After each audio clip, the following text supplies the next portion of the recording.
Hi hello வணக்கம் மக்களே, welcome back to my channel. இன்றைக்கி பைசன் படத்தோட எக்ஸ்ப்ளனேஷன் தான் பார்க்க போகிறோம். இந்த வருஷம் வந்த படத்தில் இந்த படம் தான் பெஸ்ட்டுன்னு நான் சொல்லுவேன். அது மட்டும் இல்லாமல் மாரி செல்வராஜ் எடுத்த 5 படமே ஹிட்டு தான்.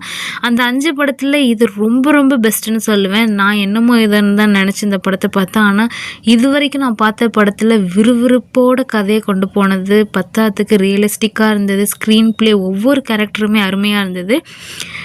நல்ல படம் பார்க்கணுன்னு நினைக்கிறவங்க மறக்காமல் இந்த படத்தை போய் தேட்டரில் பாருங்கள். அப்படி இல்லை டைம் இல்லாதவங்க இந்த படத்தோட ஸ்டோரி தெரிஞ்சுக்கணுங்கிறவங்க மேற்கொண்டு நம்ம வீடியோவை கண்டினியூ பண்ணுங்கள். இந்த படம் கபடியில் அர்ஜுனா அவார்டு வாங்கின பைசனுங்கிற ஒருத்தரோட வாழ்க்கை வரலாறை பேஸ் பண்ணி இதில் கொஞ்சம் கற்பனைகள் கலந்து தான் எடுத்திருக்காங்க. சரி வாங்க, டைம் வேஸ்ட் பண்ணாமல் நம்ம கதைக்குள்ளே போகலாம். படத்தோட ஸ்டார்டிங் சீன்லேயே ஜப்பானில் நடக்கிற ஒரு இன்டர்நேஷ்னல் லெவல் கபடி டோர்னமெண்ட்டை காட்டுறாங்க. ஜெர்சி நம்பர் 7 தாங்க நம்ம படத்தோட ஹீரோ. எப்படி இவர் இந்த இடத்துக்கு வந்தாருங்கிறத நம்ம பார்த்துட்டு வந்துடலாம். கதை 1990 நடக்கிற மாதிரி காட்டுறாங்க. அந்த காலத்தில் நிறைய சமூக மோதல் இருந்துகிட்டு இருந்தது. அந்த மாதிரி ஒரு 2 சமூகத்துக்கு இடையில நடந்த மோதல் தான் காட்டிகிட்டு இருக்காங்க. இது ஆதிக்க சமூகத்தை சேர்ந்த இந்த சாமிங்கிற இவர் தான் தலைவர். இவர் பின்னாடி ஆதிக்க சமூகத்தை சேர்ந்த மக்களோட கூட்டம்லாம் இருந்தது. அதே மாதிரி தாழ்த்தப்பட்ட சமூகத்தை சேர்ந்த மக்களுக்கு பாண்டியராஜுங்கிற இவர் தான் தலைவர். ஸோ இந்த 2 குரூப்புக்குள்ளே எப்போ பாரு மோதல் இருந்துக்கிட்டே தான் இருக்கும். ஊரில் எப்போதும் கலவரம் நடந்துக்கிட்டே தான் இருக்கும். மாறி மாறி 2 கும்பலும் வெட்டிக்கிறது என்ன, குண்டு போட்டுக்கிறதுன்னு சொல்லிட்டு இப்படி பிரச்சனை நடந்துகிட்டு இருக்கு. இதே ஊரில் தாழ்த்தப்பட்ட சமூகத்தை சேர்ந்து நம்ம ஹீரோவை காட்டுறாங்க. ஹீரோ ஸ்கூல் படிச்சுக்கிட்டு இருக்காரு. ஸ்கூலில் ப்ரேயர் நடந்துகிட்டு இருக்கு. எல்லா பசங்களும் க்ரௌண்டில் ப்ரேயரில் நின்றுட்டு இருக்கும்போது பிடி சார் சும்மா ரவுண்ட்ஸ் வராரு. அப்போ பார்த்தா கிளாஸில் நம்ம ஹீரோ மற்ற பசங்களோட டிஃபன் பாக்ஸை திறந்து வச்சு சாப்பிட்டுட்டு இருக்காரு. இதை பார்த்த பிடி சாரும் என்னடா இங்கே பண்ணுற ப்ரேயர் நடக்கும் போதுன்னு கேட்கும்போது, சார் பசிக்குது சார்னு சொல்கிறான். அதுக்கு ஏன்டா அடுத்தவன் டிஃபன் பாக்ஸ், அதுவும் 10 பேரோட டிஃபன் பாக்ஸ் எடுத்து சாப்பிட்டுட்டு இருக்க, முதல்ல நீ வெளில வா, உங்கள் அம்மாவோட தான் நீ இனிமேல் ஸ்கூலுக்கு வரணும் அப்படின்னு சொல்லிட்டு துரத்தி விடுறாரு. ஹீரோவோட அம்மா பாம்பு கடிச்சு சின்ன வயசுல இறந்து போயிருப்பாங்க. ஹீரோக்கு எப்போ பிரச்சனை வந்தாலும் மன சோர்ந்து போனாலும் அவர் வேக வேகமாக ஓட ஆரம்பிப்பார். அப்போ தான் கொஞ்சம் ரிலாக்ஸ் ஆவார். ஸோ அம்மாவை அழைச்சிட்டு வான்னு சொல்லி அடித்து விரட்டி விட்டா கிரவுண்டையே சுற்றிக்கிட்டு இருக்காரு. வெறித்தனமாக ஓடுறாரு.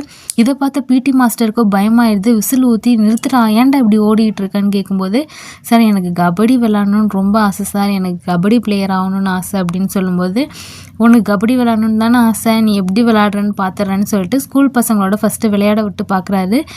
பயங்கரமாக கபடி விளையாடுறாரு. இவ்வளோ டேலண்ட்டை வச்சுக்கிட்டு ஏன்டா இன்னும் கபடி டீமில் சேராமல் இருக்குது அப்படின்னு சொல்லிட்டு ஸ்கூல் டீமில் ஹீரோவை சேர்த்து விடுறாரு. பிடிஆர் ஆதிக்க சமூகத்தை சேர்ந்தவராக இருப்பார். ஹீரோவை அவங்க ஊருக்கு அழைச்சிட்டு போய் ஒரு புரோட்டா கடையில் புரோட்டா வாங்கி தராரு. அது மட்டும் இல்லாமல் அந்த புரோட்டா கடைக்கார்ட்ட இந்த பையனை நல்லா பார்த்து வச்சுக்காங்க சார், எப்போ வந்தாலும் இவனுக்கு புரோட்டா கொடுத்துருங்க, அவன் எவ்வளோ சாப்பிட்றானோ அந்த கணக்கெல்லாம் என் பேரில் எழுதி வைங்கன்னு சொல்லிட்டு ஹீரோக்கு வேணுங்கிறத கொடுங்கன்னு சொல்லிட்டு இவர் பக்கத்தில் எங்கேயோ வேலையாக போகிறாரு. அப்போ ஆல்ரெடி அந்த கடையில் 2 பேர் சாப்பிட்டுட்டு இருக்காங்க.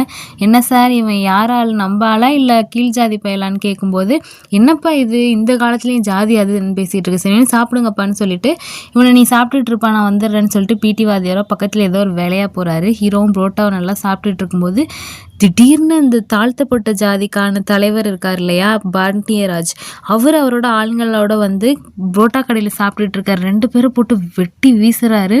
பயந்து போன ஹீரோவை பக்கத்தில் போய் ஒளிஞ்சிக்கிட்டு இருக்காரு. வெட்டி முடிச்சுட்டு இவன் யாரா சின்ன பையன் யூனிஃபார்ம் போட்டுக்கிட்டு இருக்கான்னு சொல்லிட்டு, சரி படிக்கிற பையன் இவனை எதுவும் பண்ண வேணான்னு விட்டுட்டு வந்துடுறாங்க.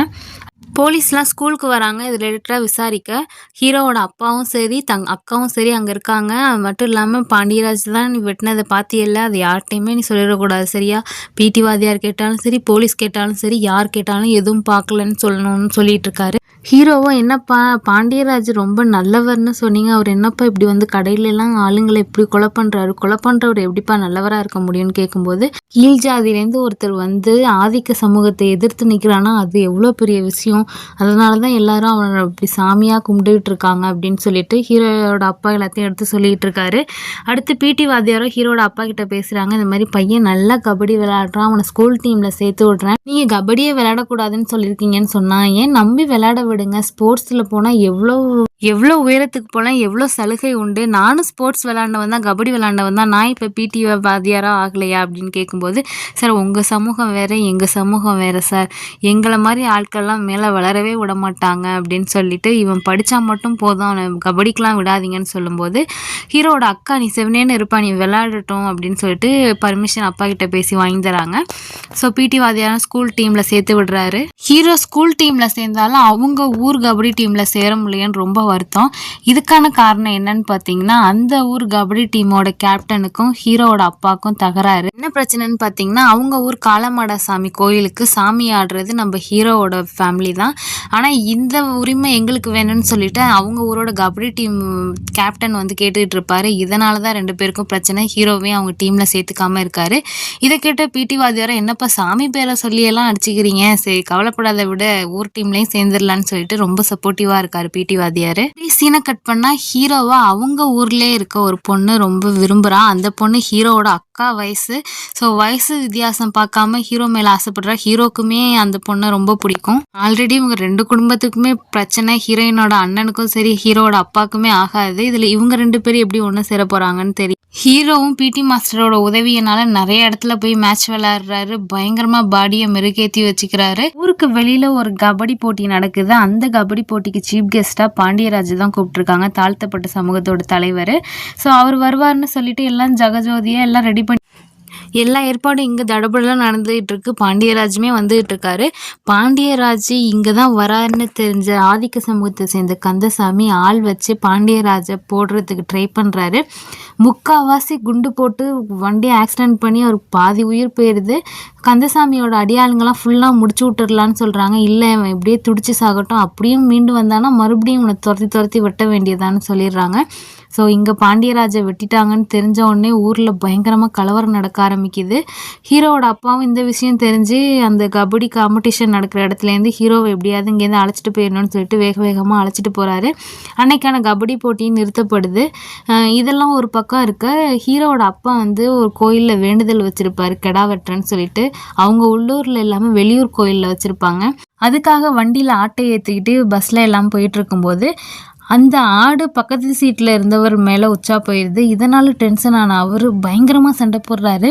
ஹீரோட அப்பாவோட வயசை கூட பார்க்காம மரியாதை இல்லாமல் பேசுகிறாரு. ஹீரோட அப்பாவும் கொஞ்சமாவது வயசுக்கு மரியாதை கொடுத்து பேசு தம்பின்னு சொன்னோன்னே, நான் உனக்கு தம்பியான்னு சொல்லிட்டு மறுபடியும் ஹீரோட அப்பாவை அடிக்க வர ஹீரோ சும்மா இருப்பாரா, போட்டு அடின்னு அடிக்கிறாரு ஹீரோட அப்பாவை அடிக்க வந்தவங்கள.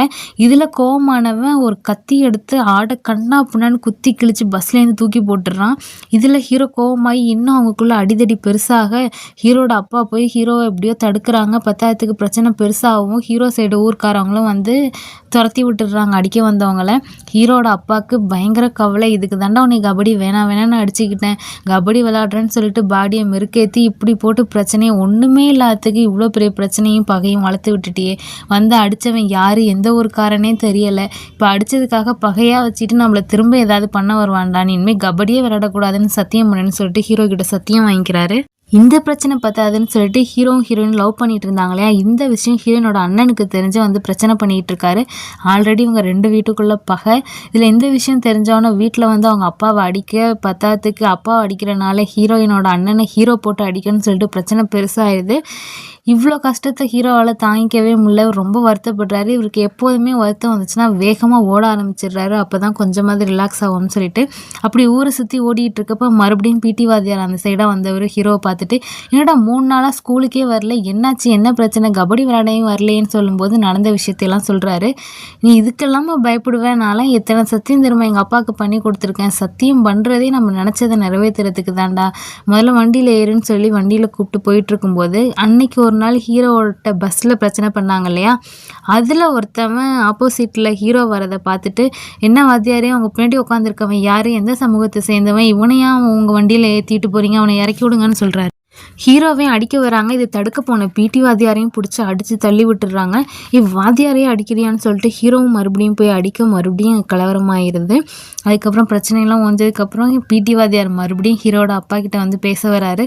உங்கள் பையனுக்காக நான் அடிபட்டு மிதிப்பட்டு கண்டவன்ட்டையும் பேச்சு வாங்கிட்டு உங்கள் பையனுக்காக நான் சப்போர்ட்டிவாக நிற்கிறேன், நீங்கள் உங்கள் பையனுக்காக இறங்கி எதுவுமே பண்ண மாட்டீங்களே அப்படின்னு சொல்லிட்டு பேசுகிறாரு. உங்கள் ஊர் டீம்லையாவது இவனை சேர்த்து விடுங்க அப்படின்னு சொல்லி பேசும்போது, ஆமாம் நம்ம பையனுக்காக ஒருத்தர் வாத்தியாரே இப்படி நிற்கும்போது நம்ம எதுவுமே பண்ணலேன்னு சொல்லிட்டு இவரும் இறங்கி வந்து நம்ம ஊர் டீமில் தானே விளாடணும்னு கேட்குறான் அப்படின்னு சொல்லிட்டு போய் ஊர் டீமில் சேர்த்து விட சொல்கிறாரு. ஊர் டீமில் மேட்ச்சில் ஃபஸ்ட்டு இவர் விளையாடட்டும்னு சொல்லிட்டு ஒரு மேட்ச்சில் விளையாடுறதுக்கான பர்மிஷன் தராங்க. இவர் விளையாடுறத பார்த்துட்டு ஊர் மக்கள்லாம் யார் இந்த பையன் இப்படி விளையாடுறானேன்னு சொல்லிட்டு இவர் பேர் ஊர் மக்கள் எல்லாருக்கும் தெரிய வருது நல்லா கபடி விளையாடுறான்னு சொல்லிட்டு. 10வதுக்கு இவன் நல்லா விளையாடுறனால ஊர் டீம்லேயும் இன்னும் பர்மனெண்ட்டாக சேர்த்துடுறாங்க. இது ஊர் டீமோட கேப்டனாக இருந்த ஹீரோனோட அண்ணனுக்கு பிடிக்கல. இதனால அவரு பயங்கர டென்ஷன் ஆகுறாரு.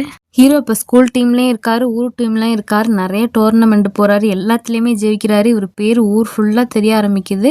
இவரை எல்லாரும் பைசன் கிட்டான்னு தான் ஹீரோவை கூப்பிட ஆரம்பிக்கிறாங்க. இப்படி ஒரு தடவை ஒரு டீமில் கலந்துக்கிறதுக்கான வாய்ப்பு கிடைக்கிது. ஊருக்கு வெளியில் ஆதிக்க சமூகத்தோட இவங்களோட டீமும் கலந்துக்கிறதுக்கான ஒரு வாய்ப்பு கிடைக்கிது.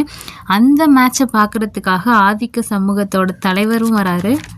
ஹீரோவுக்கு ஒரு கை வேற உடஞ்சிருக்கும். இது எப்படி உடஞ்சிருக்குன்னு பார்த்தீங்கன்னா, பஸ்ஸில் அன்றைக்கி ஒரு தடவை பிரச்சனை பண்ணாங்க இல்லையா, அவனுங்க ஹீரோவும் அவங்க அப்பாவும் தனியாக போகிறப்ப இதுதான் நல்ல சான்ஸ்ன்னு சொல்லிட்டு 2 பேரையும் பிடிச்சி ஹீரோவோட கையையும் அடித்து உடச்சிருப்பாங்க.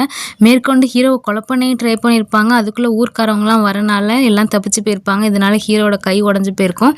மறுபடியும் ஹீரோட அப்பா நீ விளையாட போகக்கூடாதுன்னு தான் சொல்லியிருப்பாரு. எப்போதும் போல் பிடி வாத்தியார் தான் பேசி மோட்டிவேட் பண்ணி விளையாட விடுங்கன்னு சொல்லி பர்மிஷன் வாங்கி கொடுத்துருப்பாரு. இப்போ உடஞ்ச கையோட இவர் மேட்ச் விளையாடுறாரு இல்லையா, அதை ஆதிக்க சமூகத்தை சேர்ந்தவர் பார்த்துட்டு இவன் எந்த ஒரு பையன் இப்படி விளையாடுறானேன்னு சொல்லிட்டு பக்கத்தில் இருக்க அடியாளங்கள்ட்ட கேட்கும்போது, அண்ணா இவன் நம்ம சமூகத்தை சேர்ந்தவன் கிடையாதுன்னு சொல்லும்போது, அதாடா மேட்ரு, அவன் நல்லா விளையாடுறான், அவன் பேர் என்னன்னு கேட்கும்போது தான் ஹீரோட பேர் பைசன் கிச்சான்னு சொல்கிறாங்க. ஆதிக்க சமூகத்தை சேர்ந்த தலைவர் ஜாதியெல்லாம் தேவையில்லை, அவன் நல்லா விளையாடுறான், அவன் நம்ம டீமில் சேருவானான்னு கேளுன்னு சொல்லிட்டு பிடி வாத்தியார் மூலியமாக கேட்டு விடுறாரு. பிடி வாத்தியாரும் போய் ஹீரோட அப்பாட்ட கேட்குறாரு, இந்த மாதிரி ஆதிக்க சமூகத்தை சேர்ந்தவர் அவங்கள கூப்பிடுறாரு அவங்க டீமில் சேர்ந்துக்கிறதுக்கு. அவருக்கு கபடினா ரொம்ப பிடிக்கும். அவர் கீழ் ஜாதி மேல் ஜாதி இதெல்லாம் எதுவுமே பார்க்க மாட்டார். அவருக்கு பசங்க எங்கெங்கெல்லாம் நல்லா விளையாடுறாங்களோ அவங்களெலாம் தேடி அவரோட டீமில் சேர்த்துக்குவாருன்னு சொல்லும்போது ஹீரோட அப்பா ரொம்ப பயப்படுறாரு.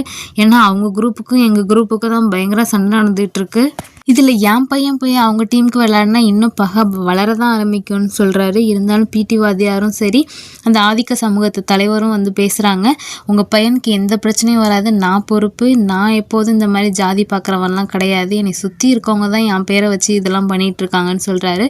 சரி நம்பி ஹீரோட அப்பாவும் ஆதிக்க சமூகத்தோட சேர்ந்தவரோட டீமில் சேர்த்து விடுறாங்க. நல்லா சாப்பிட்றாரு, நல்லா ட்ரைனிங் எடுக்கிறாரு ஹீரோ. இப்படி போயிட்டு இருக்கும்போது தான் தாழ்த்தப்பட்ட சமூகத்தோட தலைவரை ஏற்கனவே ஆதிக்க சமூகத்தோட தலைவர் வெட்டியிருப்பார் இல்லையா, அவர் பொழைச்சி வந்திருப்பார். ஸோ இப்போ பழி வாங்குறதுக்காக இந்த இடத்துக்கு குண்டு போட்டு அவங்களோட ஆளுங்களே 2 பேரை கொண்டுட்டு போயிருப்பாங்க. இது நம்ம இருக்க இடம் எப்படி தெரியும் அப்படின்னு சொல்லிட்டு எல்லாம் யோசிச்சுட்டு இருக்கும்போது நம்ம ஆதிக்க சமூகத்தோட தலைவரோட சேர்ந்தது அடியாளுங்க எல்லாருமே ஹீரோவை தான் கை காட்டுறாங்க, சந்தேகமாக பார்க்குறாங்க, இவன் மூலியமாக தான் மோப்பம் பிடிச்சி இந்த இடத்துக்கு வந்திருப்பாங்கன்னு சொல்லிட்டு. ஆனால் ஆதிக்க சமூகத்தை சேர்ந்த தலைவர் ஹீரோவை முழுமையாக நம்புறாரு. அவன் அதெல்லாம் பண்ணியிருக்க மாட்டான்னு சொல்லிட்டு, நீ முதல்ல இங்கேருந்து போப்பா, நான் கூப்பிடும்போது நீ வந்தால் போதும்னு சொல்லிட்டு ஹீரோவை அனுப்பி விட்டுடுறாரு. ஹீரோவும் அழுதுகிட்டே வராரு. வீட்டில் ரொம்ப ஃபீலிங்காக பேசிகிட்டு இருக்கேன், எந்த தப்புமே பண்ணலை, என் ஜாதியை வச்சு எல்லாருமே நீ சந்தேகமாக பார்க்குறாங்கப்பா, எப்படிப்பா இதெல்லாம், நம்ம பிறந்தது தப்பா அப்படின்னு சொல்லிட்டு ரொம்ப வருத்தப்பட்டு பேசிகிட்டு இருக்காரு. அப்படி கொஞ்சம் நாட்கள் போகுது. ஆதிக்க சமூகத்தை சேர்ந்த தலைவர் ஹீரோவை பார்த்து பேசுகிறாரு, இனிமேல் நீ என் டீமில் விளையாட வேணாம், எல்லாரும் உன்னை சந்தேகமாக பார்க்குறாங்க, அதனால் நீயும் நானும் சேர்ந்து ஒரு இடத்துக்கு போவோ உன்னை கை தூக்கி ஏற்றி விடவோ எனக்கு முடியாது, நீ இருக்க இடம் வேறு, நான் இருக்க இடம் வேறு, நான் உனக்காக வேறு ஒரு டீம்கிட்ட பேசியிருக்கேன், அந்த டீமில் போய் நீ சேர்ந்து நீ எங்கேயாவது ஒரு இடத்துல ஜெயிச்சின்னா நான் ஓரத்துலேருந்து பார்த்து கண்டிப்பாக சந்தோஷப்படுவேன்னு சொல்லிட்டு பேசுகிறாரு. ஹீரோவும் அந்த தலைவர் சொன்ன டீம்லேயே போய் சேர்றாரு. நிறைய கோச்சிங் போகிறாரு. ஊரை விட்டு வெளில போய் தான் அந்த டீமில் கலந்துக்கிறாரு. ரொம்ப மாதமாக வெளியூரில் தான் ட்ரைனிங் போயிட்டுருக்காரு. இப்போ தமிழ்நாடு டீமுக்கான செலெக்ஷன் நடக்க போகுது. அந்த மேட்ச் நாளைக்குன்னா நாள் நைட்டே செலெக்ஷன் லிஸ்ட் வந்துருச்சு. அந்த லிஸ்ட்டில் ஹீரோட பேர் இல்லைன்னு சொல்லிட்டு கோச் சொல்கிறாரு. இதை பார்த்து ஹீரோக்கு ரொம்ப வருத்தமாக இருக்குது. வெறும் என் ஜாதியை வச்சு என் பேரை உள்ளே கூட சேர்க்க மாட்டுறாங்களேன்னு சொல்லிட்டு வருத்தப்பட்டு அழுது ஃபீல் பண்ணி ஓடுறாரு.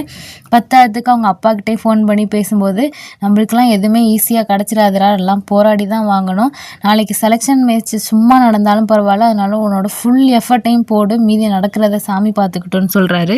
ஹீரோக்கும் அந்த செலெக்ஷன் மேட்ச் சும்மா தான் நடக்குதுன்னு தெரிஞ்சு அவரோட ஃபுல் எஃபர்ட்டை போட்டு பயங்கரமாக விளையாடுறாரு. இதே கமிட்டி மெம்பரில் இருக்க அழக பெருமாளும் அவரோட பொண்ணு ஹேண்டிகேப்ட் பொண்ணு பார்க்குறாங்க, என்ன இவ்வளோ சூப்பராக விளையாடுறான்னு இந்த பையன் சொல்லிட்டு இவனோட பேரையும் அந்த டீமில் சேர்க்குறாங்க.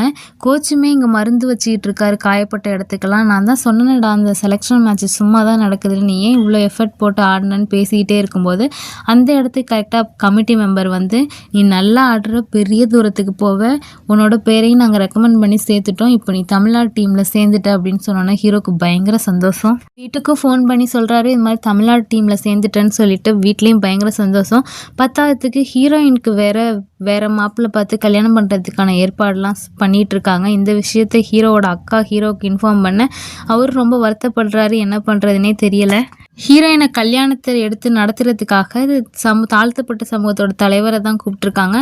அவர் தாலி எடுத்து கொடுக்க போகிற நேரத்தில் ஹீரோயினோட அண்ணன் ஒய்ஃப் வந்து இது மாதிரி இவளுக்கு விருப்பமே இல்லாமல் தான் இந்த கல்யாணம் நடக்குதுன்னு சொன்னோன்னே இவர் எல்லா விவரத்தையும் தெரிஞ்சு நம்ம ஊர்லேருந்து இந்த ஜாதியிலேருந்து ஒருத்தன் அவ்வளோ தூரம் போயிருக்கான், அவனுக்கு பொண்ணை கொடுக்காம நீ என்னையா இப்படி நம்ம ஊருக்கு சேர்ந்தவனே இப்படி பேசிக்கிட்டு இருக்கான், அவன் எப்போ ஊருக்கு வரானோ அவனோட தான் இந்த பொண்ணுக்கு கல்யாணம்னு சொல்லிட்டு இவர் தெளிவாக சொல்லிட்டு போகிறாரு.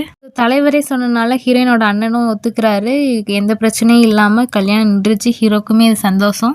இதுக்கிடையில் தாழ்த்தப்பட்ட சமூகத்தோட தலைவரான பாண்டியராஜ கந்தசாமி வந்து அவங்க ஆளுங்களே ஃபிக்ஸ் பண்ணி போட்டு தள்ளிடுறாரு. அவர் இறந்து போயிடுறாரு.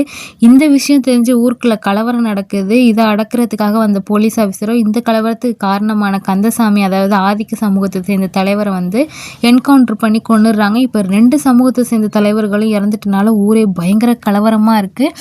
இதுக்கிடையில் ஹீரோ வந்து தமிழ்நாடு டீம்லேருந்து இந்தியா டீமுக்கான செலெக்ஷன் லிஸ்ட் வந்திருக்கு. அதில் ஹீரோட பேர் இல்லாதனால ஹீரோ ரொம்ப வருத்தப்பட்டு ஊருக்கு திரும்ப வந்துடுறாரு. வீட்டில் வந்து அழுது புலம்பிக்கிட்டு இருக்காரு. ஹீரோ வீட்டுக்கு வந்ததை பார்த்து இந்த நேரத்தில் நீ எதுக்குடா வீட்டுக்கு வந்த, இப்படி ஊரே 2 பட்டு கிடக்கு, கலவரமாக இருக்குது, ஏன் வீட்டுக்கு வந்தேன்னே சொல்லி ஹீரோ கேட்டுக்கிட்டு இருக்கும்போது இப்போ என்னை அங்கேருந்து அனுப்பிட்டாங்க, வீட்டுக்கு போக சொல்லிட்டாங்க, இதுதானே வீடு, நான் இங்கே தான் வர முடியும்னு சொல்லிட்டு ஹீரோவும் ஃபீல் பண்ணி பேசிகிட்டு இருக்காரு. இதுக்கிடையில் கமிட்டி மெம்பர் அழகப்பெருமாள் இருக்கார் இல்லையா, அவரோட ஹேண்டிகேப் பொண்ணு வந்து அவன் எவ்வளோ ஒரு குக்கிராமத்துலேருந்து கீழ் ஜாதிலேருந்து இவ்வளோ தூரம் வந்திருக்கானா, இதுவே பெரிய விஷயம்ப்பா.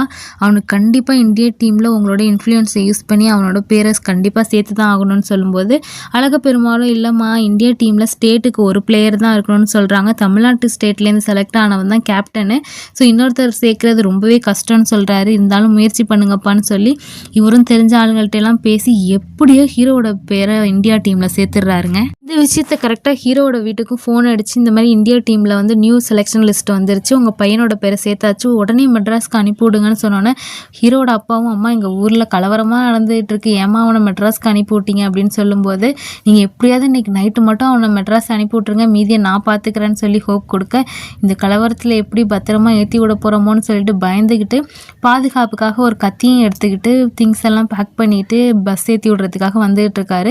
ஸோ 2 ஊர் தலைவர்களும் இறந்து போனனால பயங்கர கலவரமாக இருக்குது, போலீஸ் பாதுகாப்புலாம் கெடுபடியாக இருக்குது. அப்போ இவங்க 2 பேரும் தனியாக நடந்து வரதை பார்த்த போலீஸ் ஆஃபீஸரும் என்னப்பா ஊரே கலவரமாக இருக்குது, நீங்கள் எந்த ஊருக்காரவங்க இந்த நேரத்தில் நடந்து வந்துட்டு இருக்கீங்கன்னு சொல்லிட்டு ஹீரோட அப்பாவை செக் பண்ணும்போது வயிற்றில் கத்தி வச்சிருக்காரு இல்லையா, அதை கண்டுபிடிச்சிடுறாங்க. கத்தியோட எங்கே போகிறீங்க அப்படின்னு சொல்லிட்டு ஹீரோட அப்பாவை பிரச்சனை பண்ண ஹீரோ வந்து எங்கள் அப்பாவே அடிக்கிறியான்னு சொல்லிட்டு போலீஸுன்னு கூட பார்க்காம போலீஸையும் அடிக்கிறாரு. அதுக்கப்புறம் ஹீரோட அப்பா எப்படியோ கெஞ்சி கதறி இந்த மாதிரி இந்தியா டீமில் செலக்ட் ஆகியிருக்கான், கபடி பிளேயர், சென்னை போகிறான், ஜப்பானில் மேட்ச் நடக்குதுன்னு சொல்லிட்டு எல்லாத்தையும் எக்ஸ்பிளைன் பண்ணி காலெல்லாம் உளுந்து கெஞ்சவும் சரின்னு போலீஸே கூட இருந்து அவனை பத்திரமா நம்ம ஹீரோ பஸ் ஏற்றி விடுறாங்க மெட்ராஸ்க்கு. இப்போ ஜப்பானில் தான் மேட்ச் நடக்குது. இந்தியா டீமுக்கும் பாகிஸ்தான் டீமுக்கும் தான் இப்போ போட்டி நடந்துகிட்ருக்கு. இந்த மேட்ச் ட்ராவில் முடியுது. அதனால் இந்தியா சைட்லேருந்து எங்களுக்கு ரீமேட்ச் வேணும்னு கேட்குறாங்க. ரீமேட்ச் கேட்டு தோற்று போனீங்கன்னா அதை விட அசிங்கம் வேறு எதுவுமே கிடையாது, இதோடு நிறுத்திக்கோங்க, ட்ராவில் முடிஞ்சிச்சுனாலும் சந்தோஷப்படலான்ங்கும்போது இல்லை கண்டிப்பாக ரீமேட்ச் வேணும்னு சொல்லி பேசி ரீமேட்சும் வாங்கிடுறாங்க. இந்த ஃபஸ்ட்டு மேட்ச் வந்து ட்ராவில் முடிஞ்சிச்சு இல்லையா, அதில் ஹீரோ சும்மா சப்ஸ்டியூட்டாக தான் உட்கார வச்சுருப்பாங்க. இப்போ 2வது மேட்ச்சில் வந்து ஹீரோவை விளையாடுறதுக்கும் பர்மிட் பண்ணுறாங்க. ஹீரோவும் நல்லா தான் விளையாண்டுக்கிட்டு இருக்காரு. கடைசி ஒரு ரைடு அதில் 3 பாயிண்ட் எடுக்கணும். அந்த நேரத்தில் வந்து நம்ம இந்தியா டீமோட கேப்டன் வந்து ஹீரோவை நம்பி அனுப்புகிறாரு. சுற்றி இருக்கவங்கெல்லாம் என்ன சொல்கிறாங்கன்னா, கேப்டன் நீ ஒழுங்காக போய் விளாண்டு 3 பாயிண்ட் எடுப்பி எவனோ ஒரு பையனை அனுப்புறியன்னு சொல்லும்போது இல்லை சார் எனக்கு இந்த பாகிஸ்தான் டீமை ஜெயிக்கணுங்கிற எண்ணம் மட்டும்தான் இருக்குது, ஆனால் இவனும் நம்மள மாதிரி கிடையாது, இவன் அடிபட்டு மிதிப்பட்டு கஷ்டப்பட்டு இவ்வளோ இடத்துக்கு வந்திருக்கான், அவனுக்கு இதில் வின் பண்ணுறது எவ்வளோ முக்கியம்னு தெரியும், என்னை விட அவன் அதிகமாக எஃபர்ட் போட்டு விளையாடுவான் சார்னு சொல்லி நம்பி ஹீரோவை இறக்குறாங்க. அதே மாதிரி ஹீரோ ஒரு ரைடு கடைசி ரைடில் 3 பாயிண்ட் எடுத்து கரெக்டாக இந்தியாவும் பாகிஸ்தான் மேட்ச்சில் இந்தியா வின் பண்ணி இந்தியாவுக்கு கோல்டு மெடலும் கிடச்சிருது.